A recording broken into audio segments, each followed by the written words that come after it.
શું તમને એમને આમળા ખાવા પસંદ નથી? તો આજના વિડીયોમાં ફ્રેન્ડ્સ હું તમારી સાથે મસ્ત એવી આમળાની ચટણીની રેસીપી શેર કરવાની છું. આ ચટણી બનાવી લેશો એટલે આમળા બાળકોને પણ ખૂબ જ પસંદ આવશે, કારણ કે આમળા સ્કિન માટે, વાળ માટે ખૂબ જ ફાયદાકારક છે અને આમળાની અંદર ભરપૂર માત્રામાં વિટામિન સી હોય છે, જે આપણા સ્વાસ્થ્ય માટે ખૂબ જ ફાયદાકારક છે. તો જરૂરથી આમળા ખાવા જોઈએ. તો અહીં આપણે 500 ગ્રામ આમળા લીધા છે, તેને આપણે આ રીતે સ્ટીમ થવા માટે રાખી દઈશું.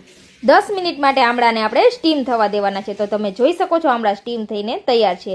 તો 5 મિનિટ માટે ઠંડા દેવા દઈશું. 5 મિનિટ પછી તેને આ રીતે નાની છીણીથી છીણી લેવાના છે આમળાને.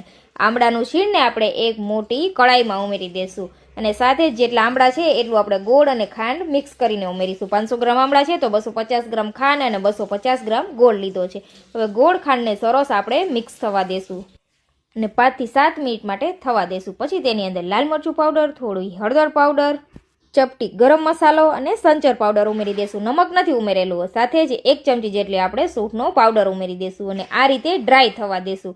તો આપણી આમળાની ચટણી તૈયાર છે. ખૂબ જ સરસ ટેસ્ટી લાગે છે. તમે તેને આખું વર્ષ માટે સ્ટોર પણ